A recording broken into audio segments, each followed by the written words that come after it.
Okay, time now is 1:35 p.m. on September 29th.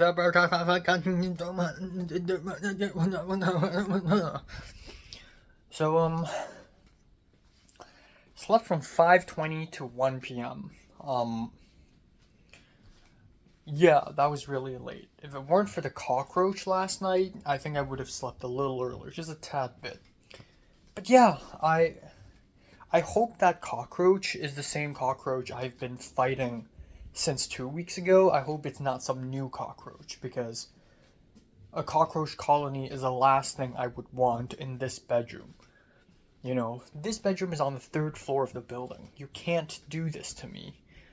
And if there is a cockroach colony and I want them all to get out, it's going to be difficult because it's a third floor of the building. So I have to kill them all. But yeah, yesterday was not that productive. Maybe it's because I woke up really late and after waking up I spent a lot of time doing nothing, but I feel like because in the last couple of days and in the coming couple of days, I'm going to be filming quite a bit of YouTube videos again.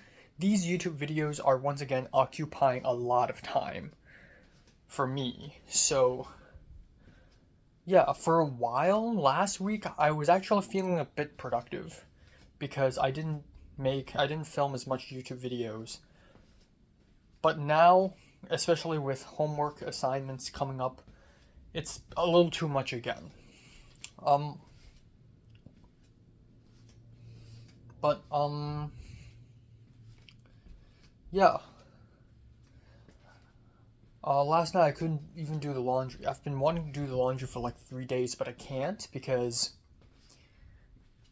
somebody else is using it constantly. It's always somebody else. I don't know why. So I'm gonna try to use it today. I'm gonna try to do the laundry today. Um, yeah. In the meantime, yeah. I also did draw last night, even though it was like already 4:15 a.m. I did draw a little bit, which was pretty nice. I tried to draw facial expressions, and actually I tried to draw anatomy. I tried to draw a person's body, and this is a face, but this is terrible. This is a bit better somehow. This is somehow a bit better of a woman yelling. And this is trying to be a guy looking up. I'm trying my best here, as you can probably tell. I'm trying my best. I'm gonna draw more tonight, hopefully, if I have time, but I doubt it. But yeah, I'm glad I'm able to sleep this much, despite sleeping this late. Um, I had like quite a few dreams, and then I thought in the dream I thought I was late. I overslept, and then I woke up, and I'm like, oh my god, my alarm hasn't even rang. It's still 12 at noon. Um, but I kind of forgot what I dreamt. Oh well. So today at around 5:30 p.m. I'm gonna have to leave my apartment because I need to go to the Egyptian Theater to watch The Fall.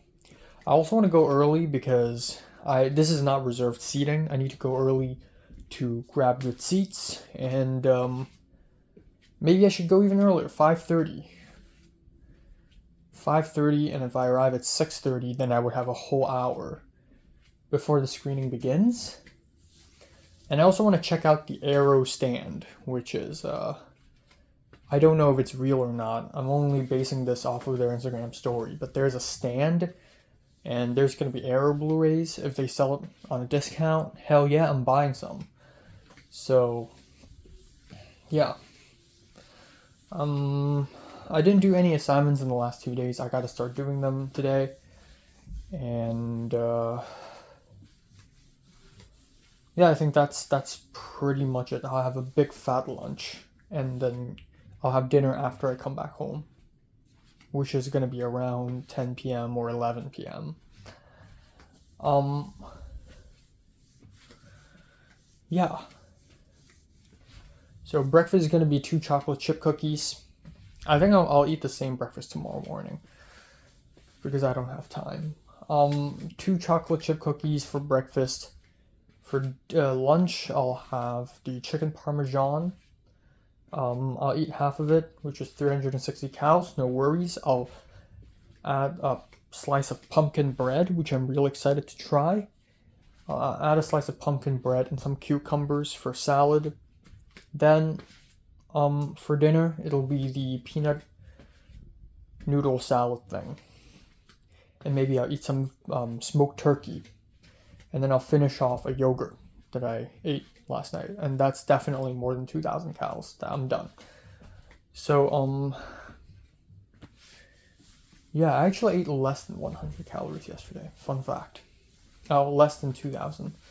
But it's fine. I'm already fat enough. I'm feeling a little stomachache right now. Yeah, signing off. Wang, the Macanese composer, randomly DM'd me last night at like midnight asking me how I'm doing. So that's cool.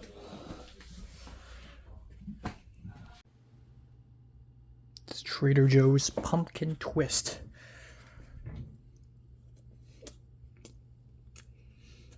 Oh my god. So sweet.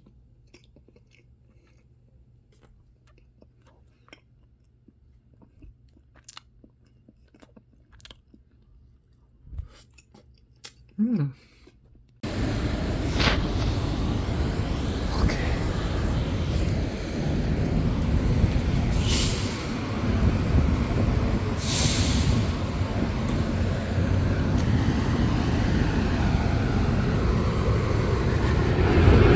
There it is.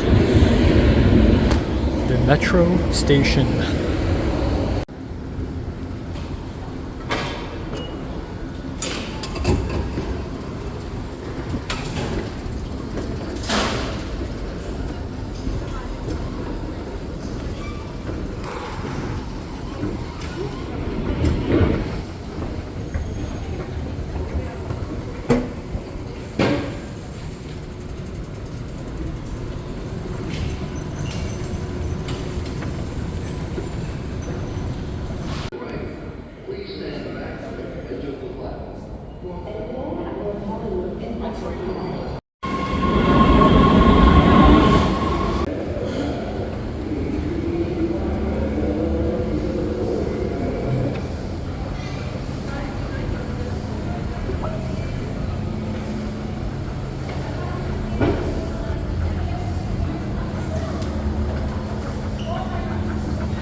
Alright.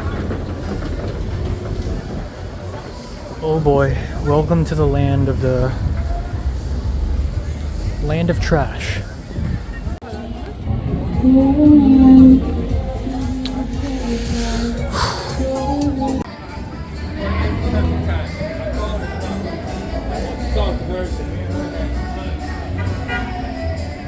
Oh my god, holy shit. Holy shit. Everything. General.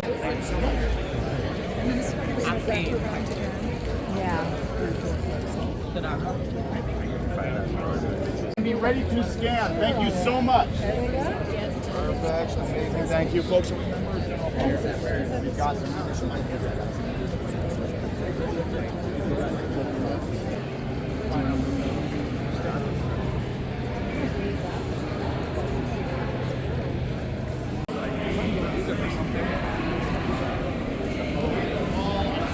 you all getting to see the fall. Amazing.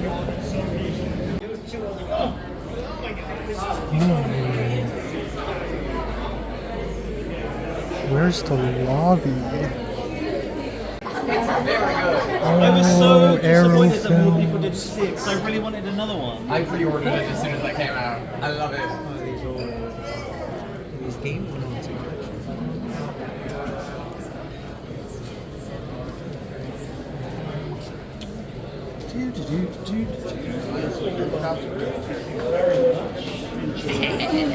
Well, actually, no, I love that because I want to bring something home for DJ too, and I know he loves Arnold, but I don't know if he loves the Arnold movies. Oh But I know he loves. I'm blind Every to that. time It's you like my kryptonite. I can't see that movie. I want to ask, by any chance, do you have Ringo in 4K? No, we sold out, I'm afraid. page. We did Oh, Really sorry. very popular. Yeah, you can still get it online. And actually, if you wait until after October, just come here. What else are you working on at the moment? I'm doing. So you think you should have somewhere on the document? Oh, I know. Oh, that guy. All those sci-fi movies. I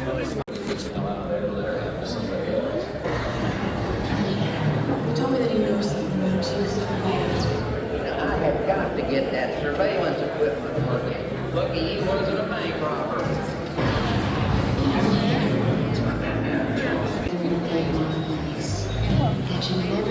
Oh my god, they're all reserved.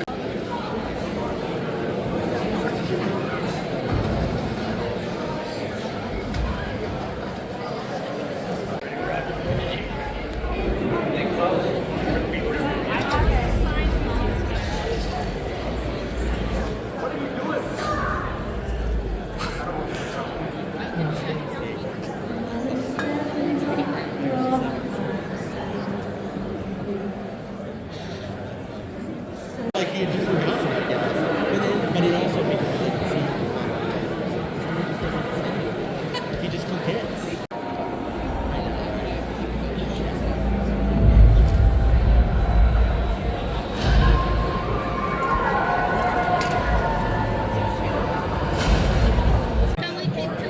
Good evening, folks. How are we doing? Okay. Please keep your hands raised. We're going to try to keep people in those seats, all right? Thank you so much, guys.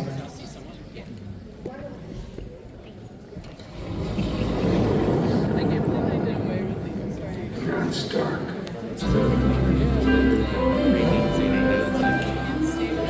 We got some up here.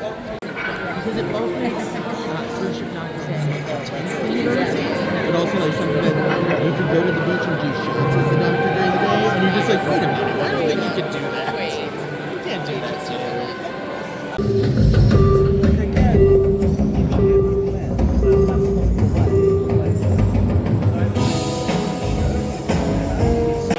Abram, what do we have tonight? We have the West Coast premiere of the 4K restoration of the Fall! And not only that, we have a Q&A after the film with the one and only Tarsum Singh. Tarsum will be back as well. We have coming up the world premiere of the 4K restoration of The Cell! That, I think, is Thursday night. We're going to have a standby line for that. When Christian said he'd come from work to watch a movie, he said, fuck work, watch movies.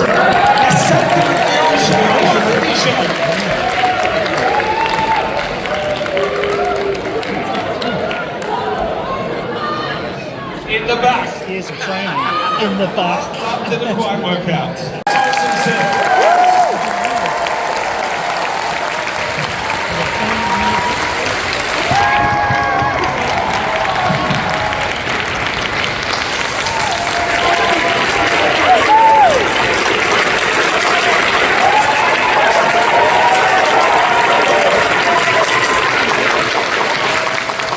This is an aborted child that has suddenly decided to grow wings.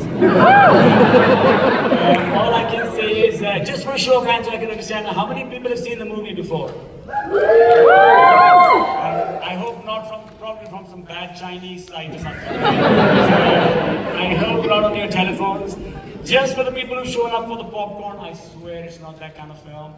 So drink your stuff, but only one personal request, which is something that I've made too many enemies with. When the movie starts, don't put your phone on silent. Put it off, because some jerk off is going to call you in the middle and you're not pick up.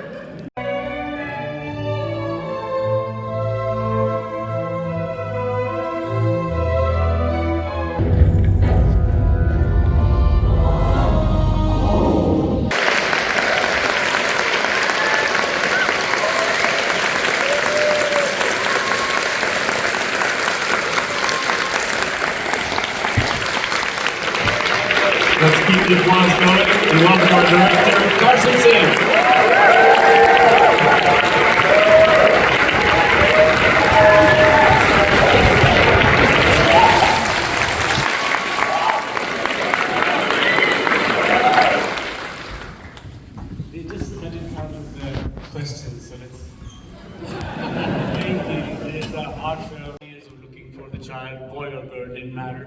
haven't found the girl that we went. I thought the fight was till then to make the movie, because I was convinced that it would find some sort of audience, and then it didn't help Harvey Weinstein asking to see it before, and when I said no, he decided to get up in the middle of the movie and walk the left 5-6 times before he left, and then the critics killed it. And except who I thought would be there was Roger Ebert, who I loved, and he that year got cancer and didn't see it for another year and a half. And then when he came out and started liking it, I realized that probably made a much more polarizing film than I thought. I thought it was a lot more accessible, but the guys who killed it didn't go. But somehow, like you said, the whole thing about the internet, it started to go in that word, but I'd already lost all my money. And I just thought, if I take another 2 years, I told my brother, we have to put this on a screen because people don't see it. It's the worst thing. So I worked for another 2 years, and then we put it on the screens ourselves. And then it kind of saw at that time.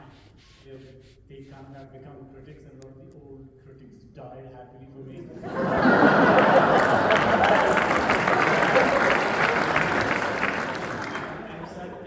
And the scariest thing to me is that some of my favorite films, I was just talking to the critic that they're about 50% on Tomato Meter. I mean, The Birds, which is another film that I love, because anything that's polarizing ends up in that realm. And otherwise, if you go by Tomato Meters, if anything is 6 out of 10 and it's not offensive, it'll be 100% on Tomato Meter. You end up by a good film, but I guarantee you that Shawshank Redemption is not the greatest film of the year. It's going to end up there. These things just disappear. And then people kept telling me, and then last year when I went to TIFF with a new film, which is having the same story as this one, that's one the critics like that. Nobody wanted to see it. We won the award in TIFF. We have no buyers, no nothing, and that one I can't afford to take out myself. So this one we did. So maybe in 20 years we'll have another screening. But nobody saw it and disappeared. So. But then there, I think it's like the line from the person who Collider kept asking me that, and all they would ask the same question, that why has he disappeared? And I said, I have no clue. And then I realized I told my brother, who's also the producer, who's here.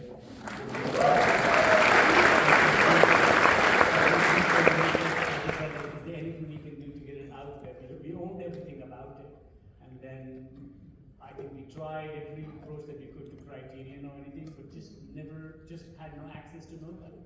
And then out of the blue, I met the movie people, and they just said, we love the film. And I just said, whatever it'll take to get eyeballs on it. So I probably made another horrible deal for myself.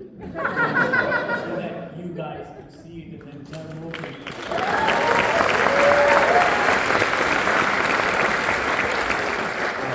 It's interesting. Did I answer the question that you did ask? You did. It's interesting when you said earlier about it being accessible. When I show this movie, to people, there's no way to set up how emotional the experience is. I mean, the way it's described, rightfully so, is about its visuals. But I'm wondering how you found those emotional through lines, because it's incredibly heavy. It's a very hard film to put, because everybody, they want to see something new, but why didn't you show it to me before? Tell me exactly what it is, and then I want to be surprised. So that's kind of what genres are made for. And we never had that. So I knew the biggest polarizing difference that you could see is when we released it in America, and I just said, I'm done. This is the film. They made it 18 plus. And they just literally in America, so I don't know where you brought your children. You can't see it without children. They just said it has to be 18 plus. And I just said, I think they just said distinct themes, and also they said there's red blood in it. So if you kill a lot of foreigners, you do have red blooded bullets apparently. So I just thought, like with that sword, they said if you take that out, and I just said, I'm not touching a frame. So they made it 18 here, and then when we took it to Germany, go figure, the Germans, they said it's a film for children. And they category in Berlin in below 14. So they have a jury of children that are like blind and sleeping. It's not a thing that you can prep an audience for. So in the beginning, you try to tell them that actually, if you can take this pill and have a little bit of patience, which apparently that person there didn't. I'm so sorry. Whoever that was, it was a situation. You guys, I'm sorry.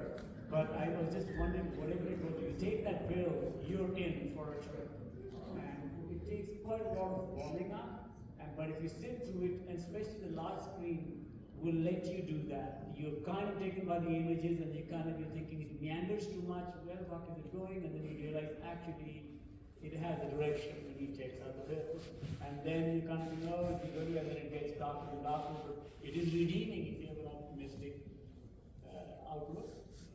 And the way you're describing it, especially how different countries didn't know how to classify it, I think that just speaks to how truly unique this film is. I'm wondering if you just knew starting out that like this has never been done before, like 27 years ago. For me, it was like this is going to be. I mean, I was okay with both the reactions. I always say this is the best thing since sliced bread, or it's a piece of shit.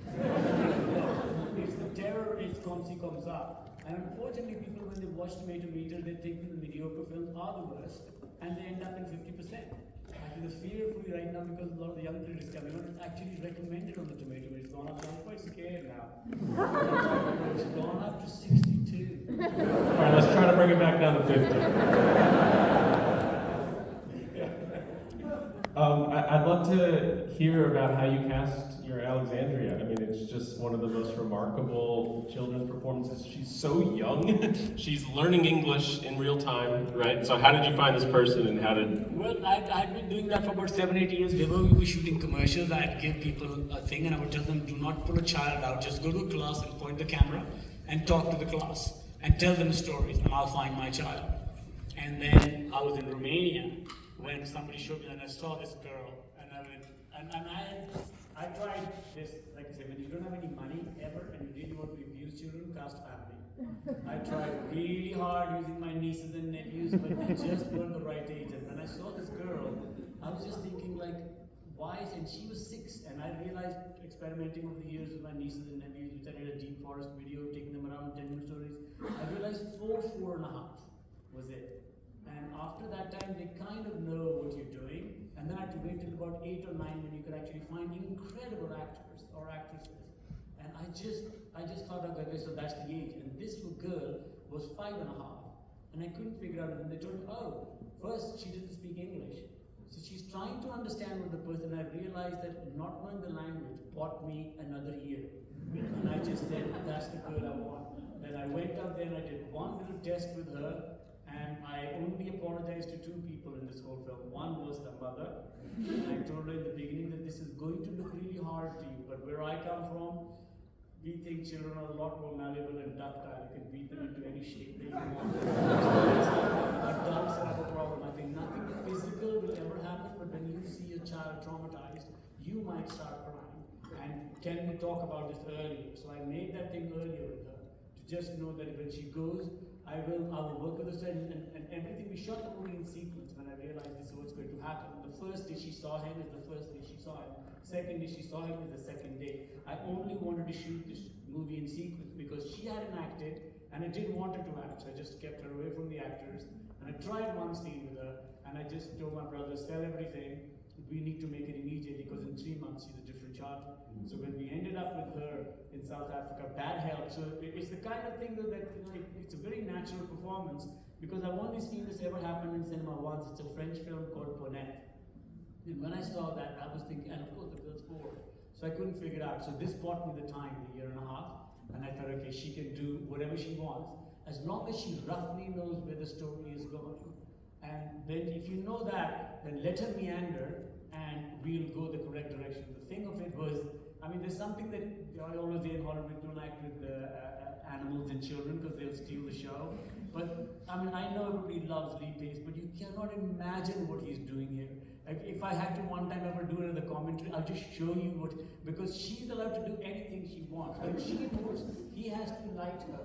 Then he talks to her, then she moves, then he has to like us. There's no cameras in there, there's holes in the curtain, and they're going and Lee is doing everything. And he's keeping the story on. And she can meander, she'll go off, and then she will do these strange things, and I would just cross my fingers on Lee, don't let it go, and he just will pull it out from her. And then, with the editor's help, with Duffy, we actually worked those scenes and wrote the fantasies around it. And I remember that when we did that, maybe in another 15-20 years, I might do another cut. And that cut is that there's no fantasy. Because I remember when I looked at the assembly with him in the hospital, and I just said, actually, if you want to win festival awards, just leave those two in there and take out everything else. Because it would have been it's the kind of thing that people like in an independent film. Oh, I didn't have any money, so it's cheap. I spent all my money and then suddenly tried to show it, they were like, how dare you have so much money? Like, they put it all out there. So for me, that was her casting process. That shoot it in sequence. And then the thing of it, whenever a scene would happen, I would always talk to her about it, and her mom would cry. But Katika would never have any meal except with me. She would always come back by lunchtime, she would be on my lap, and we'd be eating, we'd be telling jokes, and everybody, all the adults were a lot more traumatized. And she was fine. And she's fine now. Do you keep in touch with her? I do, actually. Yesterday she couldn't come down to London. She works for Watterson's, the publishing thing. And then she has a hobby that you're not going to imagine what it is. Because I always call her my Russian tank, and she said, no, you're Romanian tank. She's this big woman, and she basically, her hobby is she loves pole dancing. And she goes for it, and she does it in competitions. I only found that out about a month ago in Chicago, where we had the premiere, and I flew over and the boyfriend, but they didn't have any money to get the talent over. So her and her boyfriend came over, and that's when I found out she loves pole dancing. That is amazing. I love it. I want to talk more about Lee Pace. I mean, as you say, it's a remarkable performance. I mean, all that going on, him kind of directing her, and then this multi-layer of grief and like whimsy and you know, like he's heartbroken, but his body is broken. How did you develop that? He's incredible in that the thing looked, I can't tell you, it looked like the gayest kid shit you ever seen. So when I would do it, I was just thinking like, I would tell Lee, this is really serious, he's actually dying. He never questioned it. I just told him, this is serious, this is played like this, and he just trusted me completely, because when I told him just to watch one film, I showed him Ponette, and I just told him the thing that was difficult for him was, which I'm sure if anybody's seen anything on the internet you would know, is that when we cast him, he'd only played one part. He played a woman in a film called Soldier's Girl. And when we did this, I wanted basically, I thought I'd find somebody from a student, because I wanted nobody to know that this person could walk. So Lee Pace turned out, so we created an identity for him, and then we told everybody that he can't walk. So we changed the script, that the hero of the film is her father. So that's the guy who plays all the time the flute. We had already written that halfway through, when he finds out her dad is dead, he comes in and he takes that over. So that was the only actor I told, that everybody's going to think you're the lead, but you're not. And are you okay with taking the part? And he said, okay. So when Lee came, I told him that we all had such a great time when we stayed in South Africa, but he was kept separate. He had to sit in a wheelchair, and it used to take an hour to get him in. He would come in and he was really, really depressed. So the first day, actually one thing that freaked me out was the first day she saw him, I didn't realize how scared children are of handicap. She got really scared of him and wouldn't come to him. Then I just said, okay, just stay outside that window, don't come in and sit. Then you see that she actually starts from further, then she sits, and by the end, And you don't see I was his face. like, don't touch him. She just wanted to kiss him. I stopped that, but that grew. So, but it's the kind of trouble that if you were making a normal film, a Hollywood film, or any structural film that a producer is paying for, the kind of problem you would have, you wouldn't have been able to address. She showed up the first day and she had to front 2 teeth missing. And I was like, you know what, that's great. We just put that into the mystic, that the mystic still had his teeth, the old man had the teeth, and we were working all the time, and the MRR and PHI, that's also her. She's dyslexic like me, and she thought the E was 3. And then the next day when we shoot the next scene, I said, you know what, we should fill the bottle. And she throws it away because she thinks he said 3. So all those things were all coming from her, but she's just being a child. But Lee had to field those. My favorite scene in the film is the one about the wafers from the church. That thing that she gives him. And it just literally, she was just, she was saying, I said, what's that? She said, that's a frog catching a butterfly. So she would do these things and Lee would take them off. And that just kept taking me further and further and further. So for me, I just felt like Lee, no matter how many songs you sing about him, he needs more. He was the guy, so nobody knew that he could walk. I mean, the cameraman didn't, the production, none of the actors.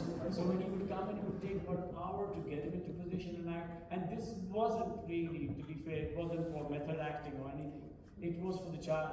Because if anybody has been on a film set, you know how, no matter, especially there's some film students here, no matter how dark you have people dressed in swastikas or whatever you want, it'd be traumatic, and then after some time you start having tea with them, and if you know the guy's playing a cripple, you'll get on top of the bed and start lighting, and I just wanted everybody to walk around him like delicately, so that she could feel it. So it was more for her and not anybody else.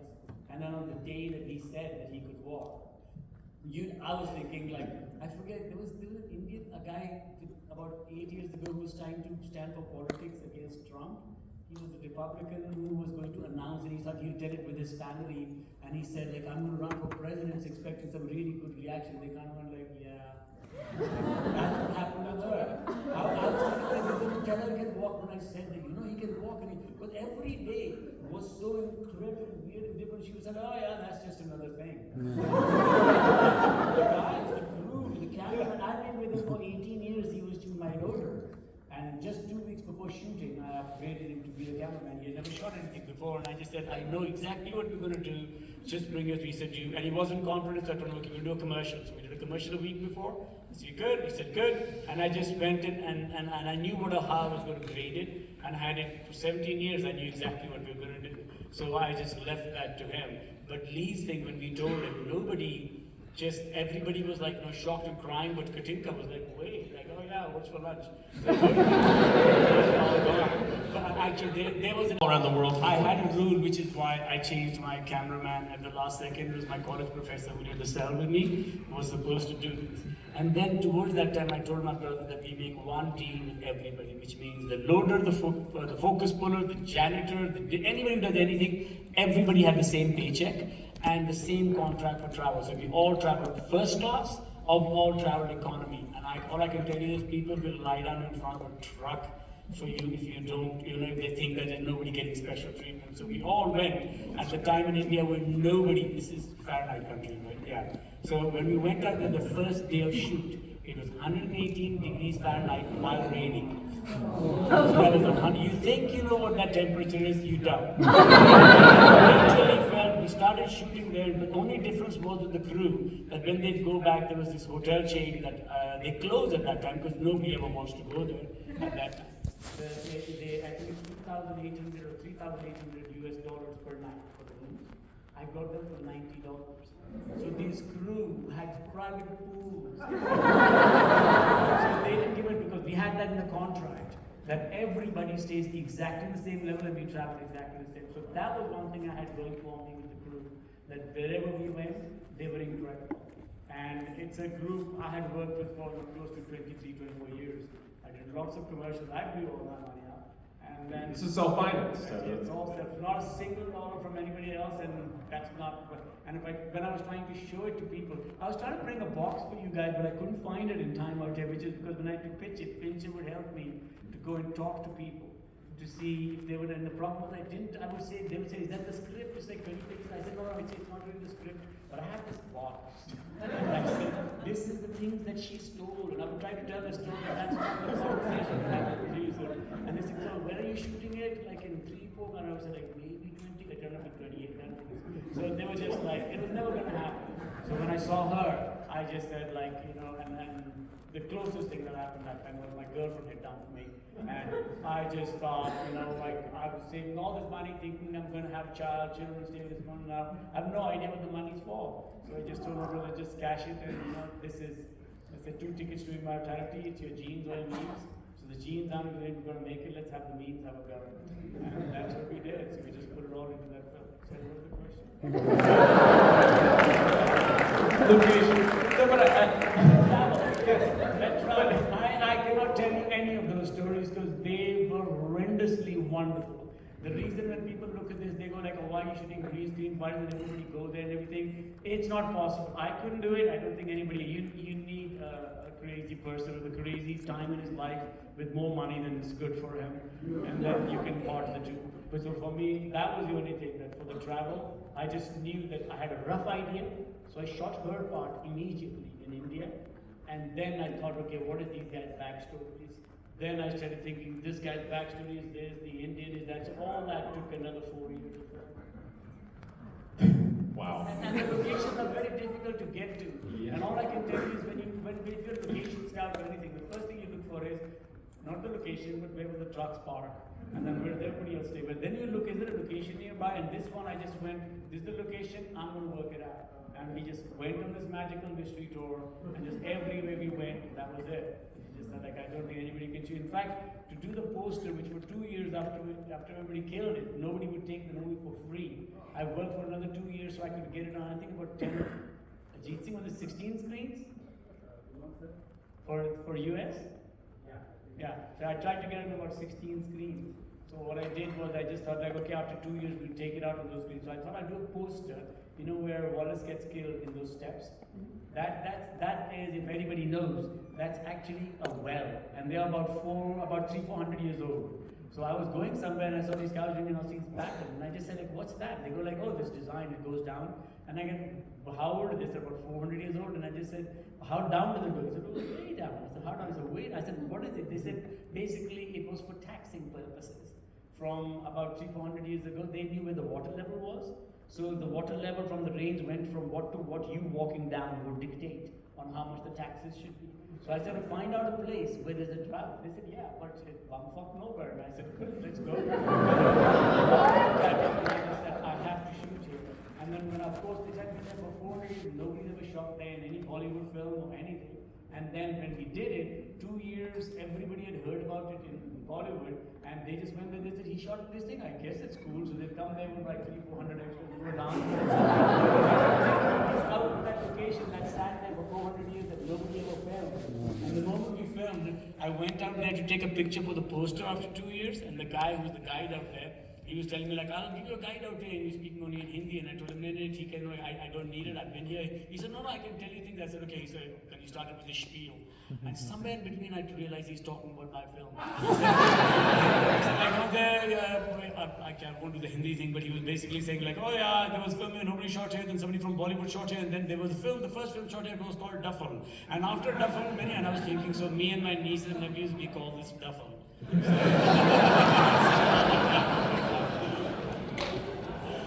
Tarsem, so many of your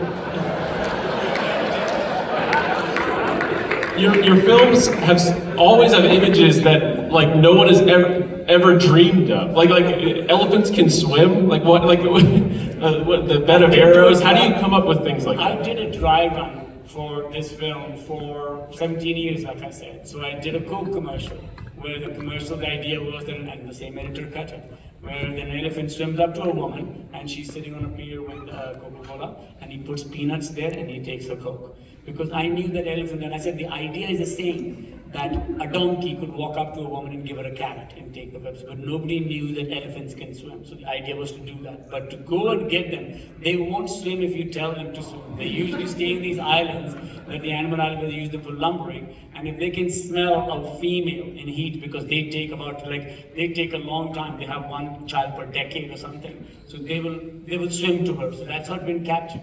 So I found out where it was, so I shot 7 years ago, and for every time I went to these places, I would do commercials, and I would give people money, and because commercials are well paid, and I said, I'll come back, and like you said, the Godfather, that day may never come, but I will come back one day and I'll ask you for a favor. I can tell you this, don't do it like that. Not a single place was any of those alive, anybody moved on, so I just had to start reinvent the wheel in every place. But I knew that they swim, so the advantage that I had was that me and Nico over the years had reverse engineered. That's why I think a lot of critics really hated it, because it looks like we put the cart ahead of the donkey, but it was intentional. So for me, it was just like, okay, we put them on an island and he has to get off the island, so we use the elephant. So now on the island, what they're doing, they've been sent away. Then each guy's backstory, I didn't know. So we were just making those as we were going along, but I had the rough structure laid down, and Lee and Kritika did the rest. It's crazy that critics couldn't also pick up on that it's an homage and tribute to cinema. I mean, like that self-reflexive element is so clear. The line between homage and rip-off is very thin. So they'll look at that and they'll go like, oh, he's taking that scene from Baraka, and he's taking this thing from there, and all I can tell you, how many people have seen Baraka? Show it to 7 million. Right. Let me tell you, do you know where that song comes from? I'm talking about when the guys are doing chuck, that thing. Do you know how it came about? Because when everybody saw Baraka, I had a beef with it. Because everybody looked at that and they just said, oh, it's such a traditional little Balinese dance, this thing. The truth of the matter is, that was something that somewhere in the 1940s, a hippie from Germany in Birkenstocks went to Bali and went like, you guys need to do something cultural to get tourists here. He taught them that thing. And then those guys embraced it and started to tell their own stories. So everybody who would talk to me about Baraka, I said, I love that film. But they were like, that cultural thing. I said, like, that's about 30 years old, you know. I just said, okay, I'm going to use it and I'll talk about it. But I didn't realize the backlash would come like, did you see Baraka? You see that? I go like, yeah. But I needed somebody to go mad and give you directions. And I just thought, I have no idea what they're doing. So I worked with that guy and I just said, now, do whatever you want to do, but you're going to work out to say that you're going to explain through your people what a pyramid looks like, what the Great Wall looks like, and I found 3 or 4 cliches. I worked with him, and then we had a whack at it. And then I just knew that I had that guy in my back pocket, and when I went to the upper Himalayas, I saw this really incredible, I think it's called moonscape. This thing was all roughed up, and the bottom of it was a stream where there was a green field. And I just went, oh, that's great. So they can just run away the mystic and get high on the drugs, run into the green, and I'll go out there. Some years from now, we'll go to Bali and we'll pick up that shot. So it was to a certain extent the critics were right. We're looking for not about meandering. I say 2 things to them. One, if you see something look like this, give the benefit of the doubt to the filmmaker to say like it's meandering for a reason. And second, have you ever talked to a 5-year-old? and empower them in a way that you need something from them. Because usually when you tell them a story, it's go to sleep. You tell them whatever you want. Yeah. But if you need something from them, boy, do they come up with weird shit. At what point did you decide I need to paint an entire city houses blue? Actually, it's a Brahmin city, and a lot of cities have them, but this is the biggest one. It's a reflective color, and there the temperature is hotter than what I told you. And it's unbearably hot, so we always paint their houses blue, legally. So I knew that we couldn't afford to paint that, because it looks blue, but nothing like this. So when we went there for the recce the 2 months before, I made an announcement to the whole village that we have all the paint in the world. They could paint their houses whatever color they want. We knew they could only paint it blue. So we gave them a lot of blue buckets and they all painted their own houses.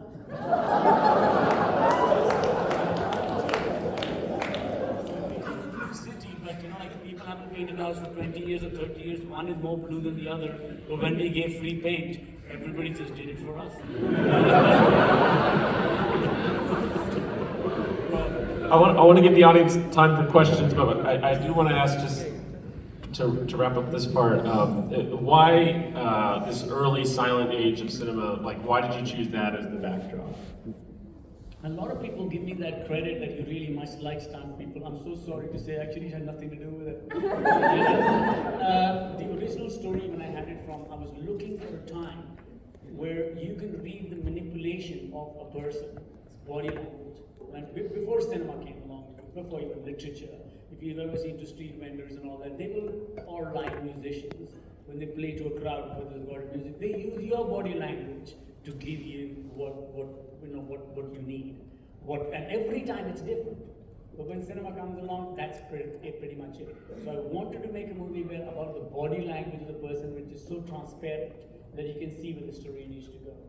Now I'm meandering. What was the question? The backdrop of stunt work in early Hollywood cinema. So then I was all the time thinking, okay, it just kept becoming even, this is like silly comic, but it was becoming more and more comic that, the person is trying to tell them something serious, but she's imagining a musical piece, and because anywhere I went, you couldn't find a child who hadn't seen cinema. Unless there was a special child, or a special needs child, or a really special situation, I couldn't find one. I would make it up and read back if I made the movie contemporary, where the other film, Yo-Ho, is a contemporary film. So I just couldn't make it contemporary. Then I just said, okay, let's go backwards to a time when no genre is defined. And this is a guy who's worked on the set, so he's plagiarizing whatever he's seen about, like a Red Indian doing this, and he says Red Indian, she understands it to be an Indian from India. And then when Lee was going at it, Lee went like, he should have a big bomb, and I have no idea what a big bomb is. So he just did it in the voiceover. So I just used whatever I could steal, if you want to call it inspired by. I just took it from those guys and put it in. So for me, the stuntman's thing was, and usually for me, which is pretty bad, I had the beginning and the ending from a long time ago. I just didn't have a film in the middle until I saw Katinka. So I always thought an abstracted version up front with Beethoven. So I did a commercial for Reebok where I used that in high speed and I realized how magical it was. So I thought an aftermath of an accident that you don't understand clear until the last scene, and then you realize that when they're showing the film. And such a lame little stunt and you got hurt on it. And that's it. So for me, when that became something, I just thought like I needed to give some form of hope on where did this girl go up. And I just thought she basically learns from that once her mom trying to tell her to move on with their life. God knows if her mom lied to her, and God knows if that's Lee or no. She basically turns around and imagines that, the reason she likes Michael Bay more than any art house cinema is because she thinks he does all the stunts. So, and it would have made it more clearer in the beginning. I was going to put a voice over an older woman saying like, this is probably not how the stories happen, but this is how I remember. I tried it, it just looked really lame, especially after the black and white sequence. I just thought like, no, audiences are smart enough to understand it's a child's perspective. But this is the choir. You guys are familiar with the subject matter. So for me, for the critics and all, they were seeing it out cold. They were just thinking, this is just not going anywhere, without giving it the benefit of the doubt, which I think they paid for. They just went the other way. And it's okay with me if you hate it. It's comme ci, comme ça, they're terrifying. Well, I love that you maintain that it's ambiguous in the end. And do you, and I know you don't want to answer one way or the other, but do you find people, take to one side or the other when they, like, that you hear? I'm okay with that. One side or the other is way okay. One of my favorite films are that polarized. Like I said, it's when you end up with 50%, the tomato meter, people think it's a comme ci, comme ça film. I said, no, read the reviews. It's 1 star, 10 stars, 1 star, 10 stars. And that's why it comes up to 50. And so I was embraced it. I was okay with that. Let's take some questions from the audience. We have mic them up. Yeah, right. That lady's not here, right on the Kolkata. Long gone.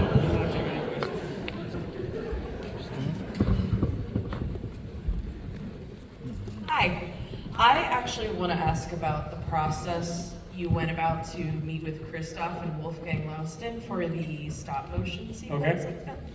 Okay, that's the animation sequence. If anybody's familiar with stop motion, I actually originally had the idea for that particular one, and I was going to do it with one of my favorite animators in the world, the twins brothers Quaid. So they had a film called, Street of Crocodiles, which is one of my favorite things ever done like that. I actually met the twins but now I'm talking about, this is 20 years old, so I would say another 20 years, so 30 years, no, another 10 years. 30 years ago, I met him.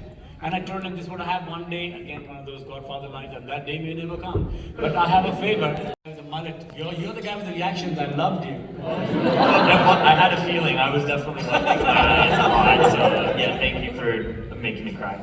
I was mainly just wondering, after doing a piece of such passion and putting so much of your own resources. Why is my life downhill? No, not why is your life downhill. It's after doing that and getting sort of the painful anticlimactic response that you did. How did you keep going and not lose your passion to keep making films after that? That's a great question. All I can tell you is I was depressed for about 2.5 hours. When I went out there, I was still thinking somebody will buy it, and then I went home, and Ajit, my brother, came to me and he said, nobody wants the film, nobody wants it for free, nobody wants it for anything. And I was in LA in my place, and it's the only property that was left, the LA house. I was just thinking, okay, we haven't sold the house. He said no, so I said okay. And I remember I had a very sinking feeling, but literally it lasted about 2.5 hours, because I've never been a materialistic person. I had nothing, and I had a lot, and I had nothing, and it really doesn't matter to me. And so for me, when he told me that, I got scared for 2.5 hours, because I was just thinking, what if later on in life, I see something that I want and I can't afford? And that is never... you know what? If I had to pick one scene, it's the wafer one. I just think when it happened, and then when we're shooting in sequence, one particular time when she sneezed, then I knew I was getting the story. So it's reverse engineered. It looks like she's doing that, but I had those scenes and I was backing into it. So the way from one, every time I see it, I just know that if you stayed for the movie that long, if you see that, you should know that something special is happening here. And that was it. So for me, it would be that. I wouldn't say any special scene because everything. I mean, like, I could say, I believe anyway, Wallace died, that place and location, but now you'll see in every cliche in the movie with people dancing on it. Even though it's good. Actually, from what I understand, care about the writing. I was looking at the architecture and then putting in that if Wallace ends up here, this is how you go down, you don't look up. It's an impossible location to shoot in. You go out there, you look up, there's a sky, and out here, just like when you want extras, it's a problem because you have to pay people to be extras. In India, you will be paying people, but not for extras. You'll be paying the cops to hit the 2,000 people that want to get in the shot that you don't want. So there's nothing that is ever clean. So that particular area, when we went out there, we shot there, I think Nolan went there for, I think it's the Dracula with Tom Hardy, not Dracula, it's the Batman with Tom Hardy. And that was supposed to be his little, I think, nut house that he escapes from or something. But I think they sat there for quite some time and they went like, there's nothing we can do here. So they built that as a set in Manchester. And then you see a corner of it. But the original of its scale is so fascistly big that it dwarfs the human. So for me, I'm kind of glad that never got ripped off. It's just been there. So for me, there's too many things. And I'm seeing the movie after a long time. I was about to start another...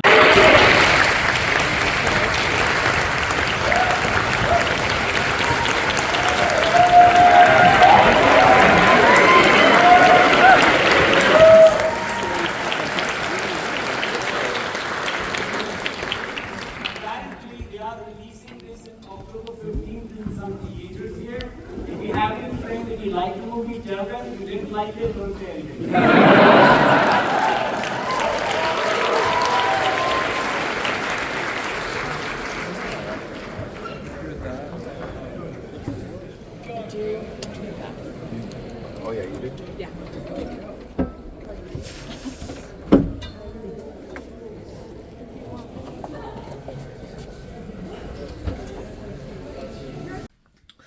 Oakley dokley, time now is 12:52 after midnight. Yeah, so Zam. Let's talk about today and then we'll talk about tomorrow because it's gonna be quite a bit.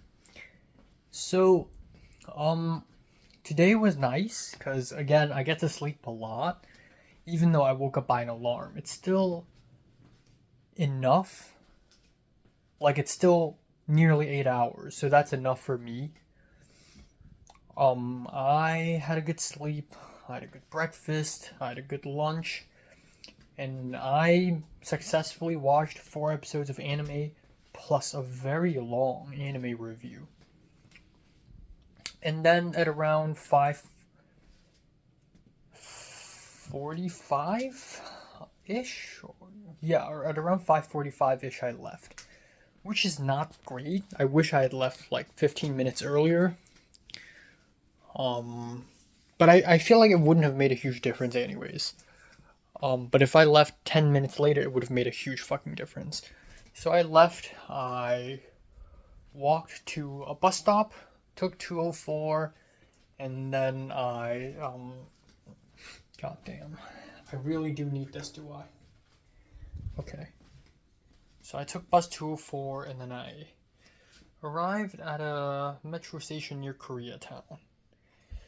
Vermont Western, I think. And then Vermont Wilshire. Western is vertical. Wilshire is horizontal. Vermont is vertical. So vertical, horizontal. Vermont Wilshire station. Went into the station and then I took metro to Hollywood. I arrived. I did not overshoot, unlike last time. And then I arrived at Egyptian Theater at around 7 p.m. and the screening starts at 7:30, so I'm like half an hour early, but I low-key wish I'd come a little earlier, just a tad bit earlier, because the line was so fucking long. And I thought the long line was just a standby line. I thought because I had the ticket, I could just go in immediately, but no. There's a line for members, there's a line for general public, and there's a line for VIPs. And so it was a long line. I waited and waited and waited, and finally I got to go in. I was really unsure about the Arrow thing, because I know Arrow, the Blu-ray distribution company, they have a stand set up at the Egyptian Theater. And I was wondering if I had walked past it already, or is it inside? And somehow I have to get in line to get inside. So thankfully it's inside, because if it's not inside, then I'd be very pissed. But yeah, very fancy theater. It's my first time at the Egyptian Theater. It's my first time participating at Beyond Fest, so I'm particularly excited. And yeah, a lot of people, or some people I know, are also, going to film screenings for the festival. Matt, Colin, I believe Lillian went to it. So I don't know. But yeah, Beyond Fest.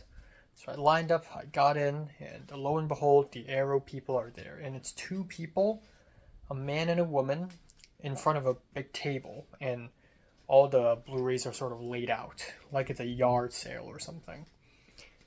And yeah, they're in paper boxes, and the 4K ones are $35, which is standard retail price, but the usual ones are $20 only, which is $8 less than the SRP. So very interesting stuff. I wanted to buy one. I asked the woman if they have Ring in 4K, and I said Ringu, because then they would understand, and she said no, it's sold out. So I'm like, oh. But she told me that on October 9th there's going to be a sale. I was like 50% off, and she's like, no, it's not going to be 50% off. It's going to be a bit less expensive though. And the other guy laughed. So of course I'm like comparing them to Criterion now, because Criterion has a 50% off in October as well. But good to know that Arrow is having a 50% off sale, so I'm getting the Ring in 4K, definitely, 100%. And they're British, Arrow, the UK literally Arrow sent two people from the UK to Los Angeles. So I went into the theater, and oh my god, it's already like 85%, 90% full. Had I come 10 minutes later, I would have been fucked, because most of the seats are taken. Most of the nice seats are taken. That, or I can't sit on those seats because they're reserved for VIPs. And yeah, so I was lucky enough to find an empty seat near the back. And funny enough, I'm sitting beside the two Arrow people. The seat next to me says reserved Arrow Video. So I'm like, well, that's great. So I sat and I enjoyed the film. And as per usual, I take photos, I film a lot. I tried to film the entire Q&A with Tarsum Singh. The film itself was just okay. Actually, I think it's pretty good, but it didn't blow my mind or anything.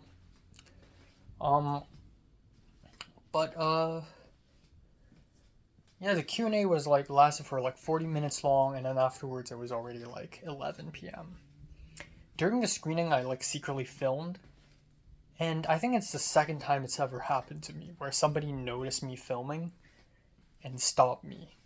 And last time it was Beverly Theater, New Bev, where one of the staff stopped me, but this time it was just a white woman sitting behind me, and then to the right, tapping on my shoulder, and I was I spooked. I was like, oh. And I immediately put it down, and I never filmed it again, obviously, until the end credits. At some point, a woman sitting in front of me and to the left, right in front of the Arrow people, took out her phone and obviously filmed. So at least I was filming secretly by holding the phone up against my chest so that the brightness from the phone doesn't really come out. But the woman literally held it high and started taking photos, and, horizontal and vertical.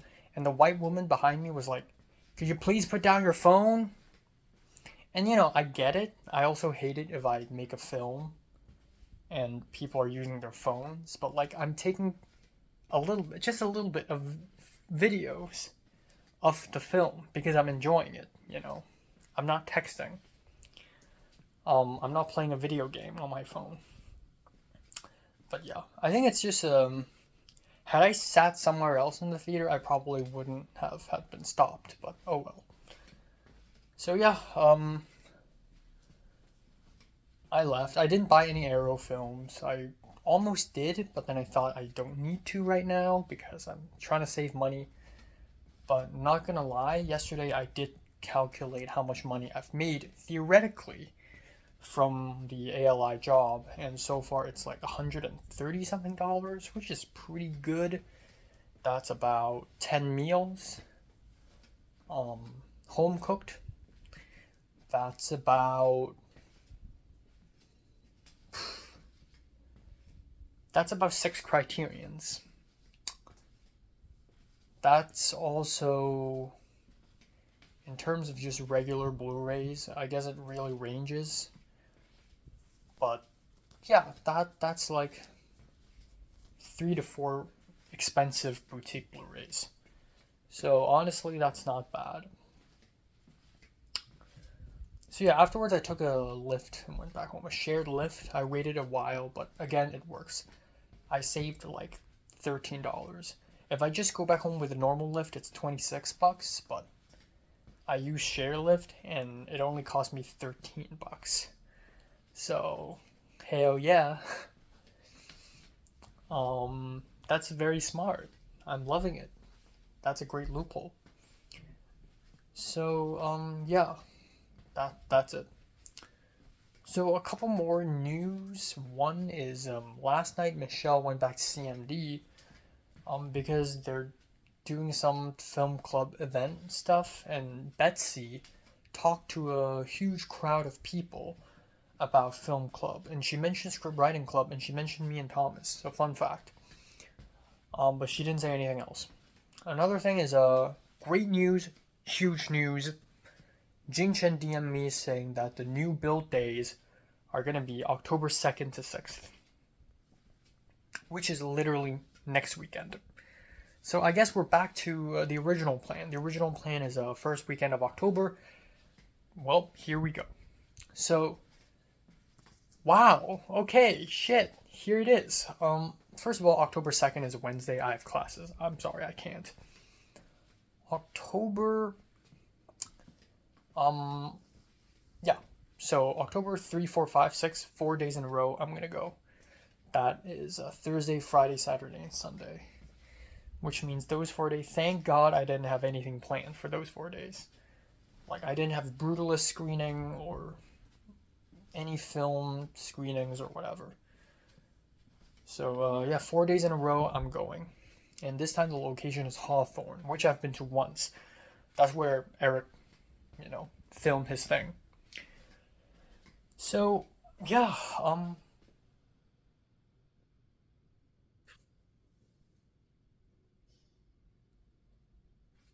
that fucking cockroach? Okay, hold on a second. Okay, fuck. So we have one over there, 2 over here. Great. How the fuck do I even... Okay, so first of all... Okay, that one's tougher. That one's tougher to deal with. Okay, going in, skinny dipping. The cockroach went all the way over there, and I have to do all this fucking shit. My entire room dismantled. It's so fucking small. Okay. Lots of screaming and yelling. This bed is so heavy, and every time anything's over on that fucking shit, piss, balls, cum corner, I need to move my bed outwards, which means I move this outwards, which means I move this outwards, which means everything is fucked. And I still spotted one small cockroach. I tried to kill it, it disappeared. Who fucking cares? I don't care anymore. So, I'm sweating. This is bad. Where was I? Right. Came home, had lunch, dinner, which is a udon salad bowl. I am very calorie deficit right now. I will finish the yogurt. I'll probably eat some chocolate. I don't know. I have a lot to do right now. I need to edit a video. I need to watch a film. I have college assignments I need to do tomorrow. Tough day, big day. I got 3 classes. I also got assignments. I also got 2 big YouTube videos to film. Oh.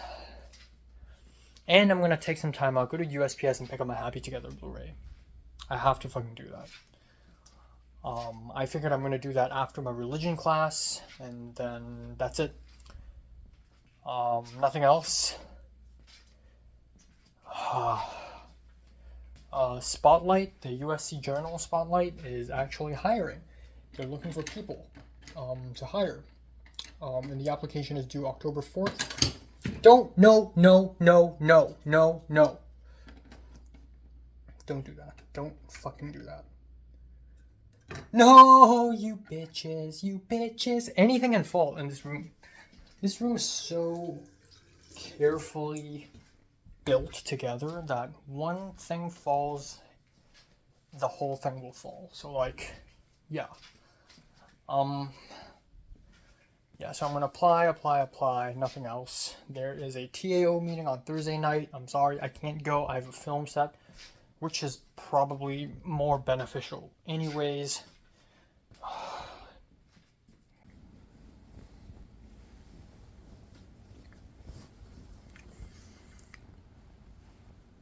Okay, time now is 8:41 a.m. in the morning.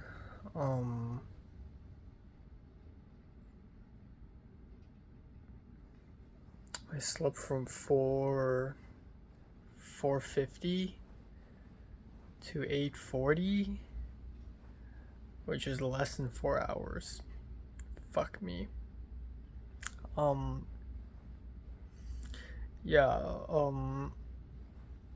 I really need to fix my sleep schedule. I really cannot do this anymore.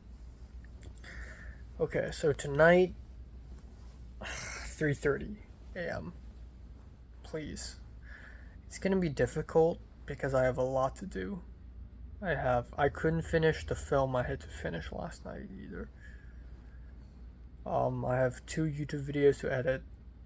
Maybe I'll postpone one of them. I don't know, but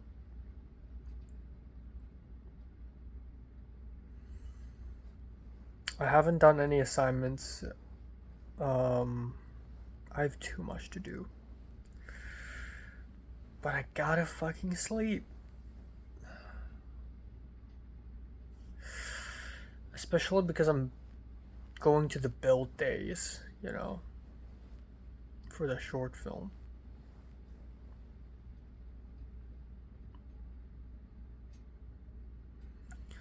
Oh my god, I need coffee. I'm gonna buy coffee today.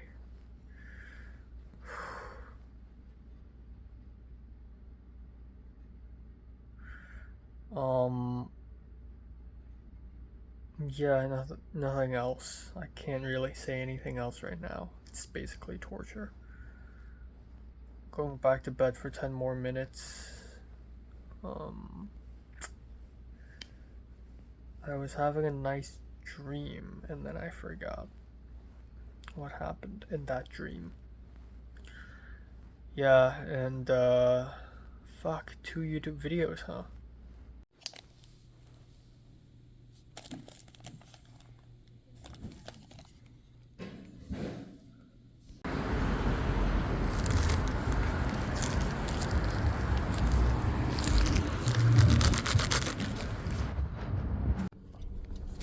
这个女的没有上车，在下一站是这个女，这是个女的嘛？下一站是她的地址。但是我总共就8块2毛2，我拉3个人。不是你增加了第3个人。我增加了第3个人，我这是还没有到的是你，这站是这个地址，对一个地址的。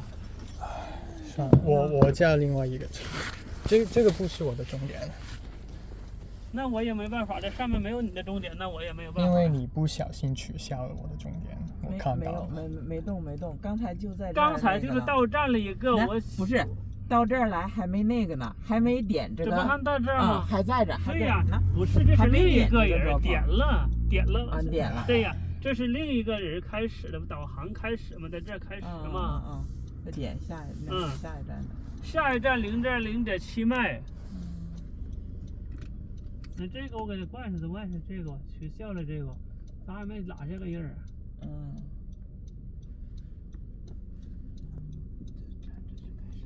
这个就是我。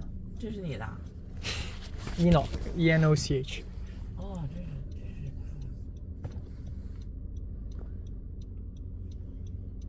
哎，这错了，这是弄错了的。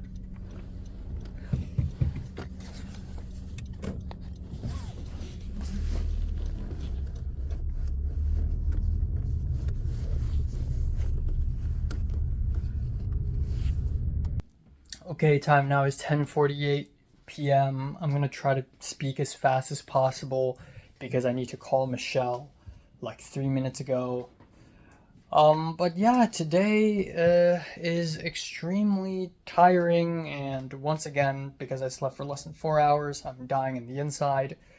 Also today I plan to do 2 big YouTube videos, finish 2 films, and watch 5 episodes of anime, and take 3 classes plus do college assignments. This is impossible. It's impossible to accomplish this much within 1 day. Especially because it's like the last day of September, so a lot of stuff that I plan to do in September, they all got pushed to the last day. So today I have so much to do. So, yeah, but you know what? I'm the detective. I will challenge the impossible. So, many things happened today. Nothing too crazy or insane, but a lot to report indeed. I woke up.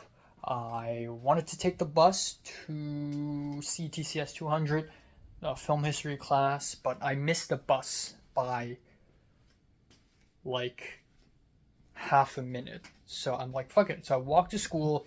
I had a granola bar and a piece of biscuit, and then I went to class, and lo and behold, Matt came and sat next to me, and I went through the whole class. Surprisingly, I did not fall asleep throughout the entire class, even though I felt cold. I think it's because I had good sleep in the last couple of days. But yeah, I think Matt is friendlier, a little bit, just slightly friendlier to me. We joke around a little more. You know, I do realize this, and that is I am a very closed off person. Like, I don't joke around too much unless I really trust that person. So I'm starting to joke a little bit, you know. I'm starting to say funny things, you know. We laugh together. Even though something is not funny, if Matt laughs, I probably find it funny too. Somehow. I don't know why. Like, at some point the professor showed a clip, but it's actually a screen recording of an Instagram reel, and Matt was like laughing out loud because he laughs at the littlest things. Anyways, after class, so the class actually ended early, like half an hour early, which is great. I and Matt, we talked. I talked about Beyond Fest last night. I want to talk about things beyond film, but it's like all we can talk about, really.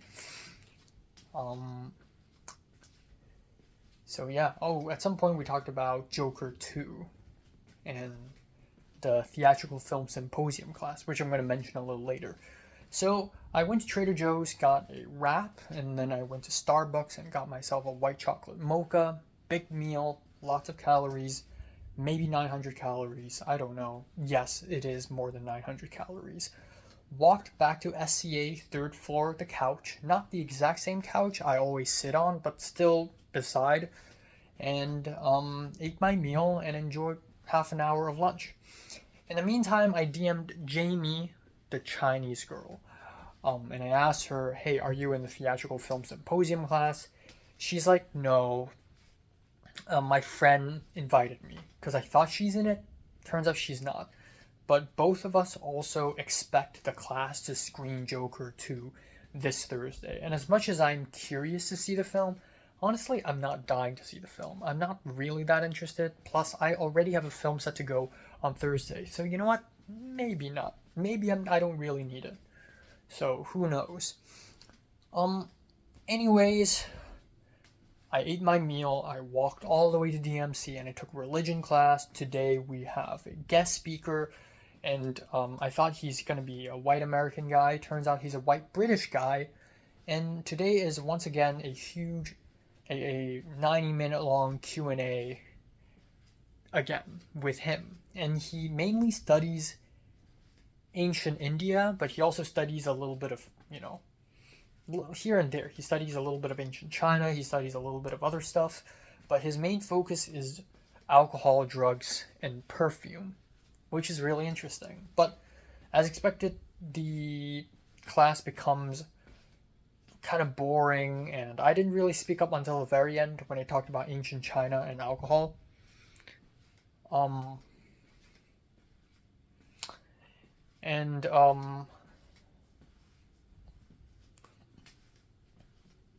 Justin T just texted me. Okay, lots of things are happening. Lots and lots. Yeah, that's it. So I went back home, but I walked back home again because today I need to do something important. I need to go to the USPS post office again for the umpteenth time to retrieve my Happy Together Blu-ray, which I ordered like 2 weeks ago. And holy shit, I finally got it back. Surprisingly, it wasn't that much of a trouble. I had to explain my situation to the person at the counter, who is also a black woman, and tell her that I have this package. And then after a while, she came back with my package. I received it. I went home. I unpacked it. Boom! Happy Together. So that's great. I went back home and I only have about 2.5 hours, and I planned to finish 2 films and film 2 videos, which is insane. Plus make dinner right before I go to my art directing class. And on top of that, I had a stomachache, and I think I have one now as well. But right now it's very subtle. I'm sure a couple hours later it's going to get stronger. I don't know why. Maybe I shouldn't have drunk coffee so much in the morning, or more like milk. It's I'm like selectively lactose intolerant. Maybe if I sleep less than 4 hours and I drink milk, it's a terrible idea. So furthermore, I finished Metropolis. I couldn't finish Initial D. I'm gonna finish it later, actually, if I have time, obviously. But I was able to finish Metropolis in 2 times speed, skipped around a little bit, and then filmed the movie round of video, and then I immediately speed ran dinner, which is rice, small bok choy with garlic. I didn't even boil it. I just put water in the pan, pork slices, yellow onion, fried, very fast. Within half an hour, I made dinner. I immediately ate it up in 20 minutes, and then I stormed out of my place for art directing class. And this is the craziest Lyft ride I've ever taken, probably. So I called a Lyft, and I'm like, okay. It was about 6:53, and yeah, I'm gonna be like a couple minutes late, but it's okay. Right now, the ETA is 7:09. The class starts at 7, 9 minutes late, it's okay. So the car was near too. It was like 2 minutes near. So I got onto the car, and right off the bat, something strange is happening. So the car driver is Chinese, and he's at the driver's seat. Another woman is at the shotgun seat, and I thought it's another passenger, but no. There is supposed to be another passenger, but he hadn't picked her up yet. So, the woman is Chinese, and they start talking in Mandarin with a thick northern accent. So I'm like, okay, fine, just take me there. And it's funny because like the seat next to mine is supposedly vacant, but there's some like ice boxes, which is like, okay, how are you going to pick up another passenger? So they didn't. The man just drove right past. He followed the GPS and went to the next passenger's residence, who was a girl, but didn't pick her up and continued moving along. And eventually they ended up in Ellendale Place. And they stopped, and they told me to get off. And at first, I tried to explain to them in English. So they thought I'm 2 passengers at first, and I'm like, no, I'm just 1 person. And then they're like, okay, this is your stop. And I'm like, no, this is not mine. I'm Enoch. And I guess they're not that good with English, so they see another person's name, and it spells Ari, A-R-I, like Ari Aster. But they think it's me, so they're like, this is you. And I'm like, no, it's not. I'm Enoch, E-N-O-C-H. And they still don't know what I mean. So I started speaking to them in my very limited Mandarin. At first that's not me. And then they thought I went into the wrong car. And I showed them, no, this is the right car. And now they're like confused, what's going on? And I feel so stupid. It's like the joke, the grandma doesn't know how a USB works. And then a kid helps out and suddenly the kid is genius. That's me. I know what's going on and they have no idea. Both adults have no idea what's going on. I know what's going on. And I know it's like maybe language barrier, but also just like it's simple app usage. Like it's simple, like, bro,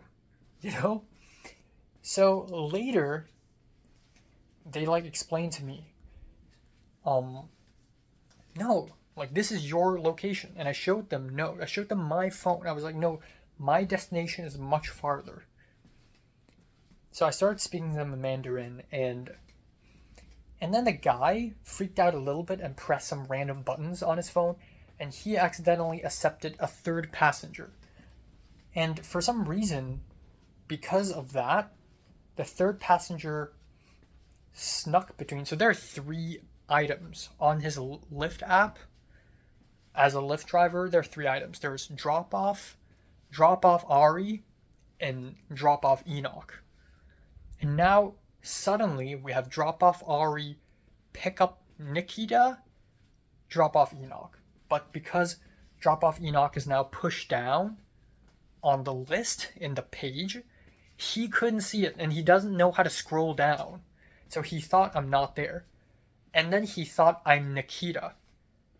And then he's like, okay, you're Nikita. And then he saw Nikita, but Nikita is a girl because of the profile picture. So he's like, wait, no, you're not a girl. I don't know who she is. So you get down here. And for a moment, I was like, okay, fine, I'll just get down. And I'll just call another Lyft, even though I'm going to be hella late. But I clarified again. I said, this is not my destination, by the way. And then I told them, and then I explained to them, like, you were supposed to pick up a girl, you didn't pick up, and now this is the girl's drop-off location. And they're like, oh, okay. So they continued driving, and then they were about to continue, and then they stopped again. Or like the car didn't even move. The driver stopped, the driver didn't move again, because the GPS on the Lyft map basically tells him to go a loop around the block and go back to the same position. And he's like, no, the GPS is telling me to drop you off here. And I'm like, no, that's not my location. And he's like, oh, but the GPS, that's what the GPS is saying. Mind you, at this point, I'm speaking Mandarin. And I'm like, okay, how about you cancel drop off Ari?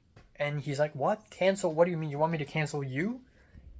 And I'm like, no. And the woman is smarter. The woman's like, oh, maybe you need to cancel the one on top. And so they cancel the one on top, and drop off Enoch finally shows up. And they're like, okay. And they were like talking, they're so confused.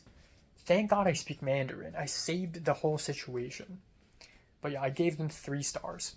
I've given all Lyft drivers 5 stars. This is the first time I've given one 3 stars. So I was late by like 16 minutes. It's okay. Went to art directing class and literally nothing happens. Yeah, literally nothing happens. And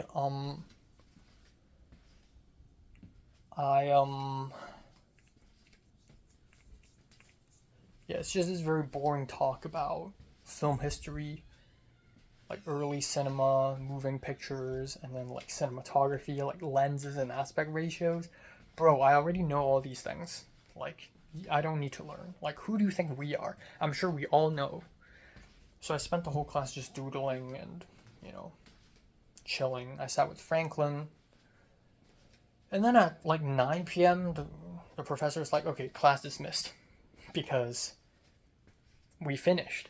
So lo and behold, we finished a whole hour early, which is amazing. So now I have a whole extra hour to do my own thing. So yeah, I'm doing my own thing now. And hopefully I have enough time to finish all the assignments I need to finish and all the stuff I need to watch. And I'm happy that I got Happy Together Blu-ray. It's finally done. It's done. Jesus Christ, why is getting a Blu-ray so painful, so confusing? I don't know, but here I am, here we are, it's okay. And also Ray Young, the writer-director of All Shall Be Well, followed me on Instagram. Holy shit, that's pretty cool. So yeah, I have a future now, I guess. I have a career now. That's cool. But yeah, that's it. I'm looking forward to the set building days. Yeah, very much looking forward. Very, very much.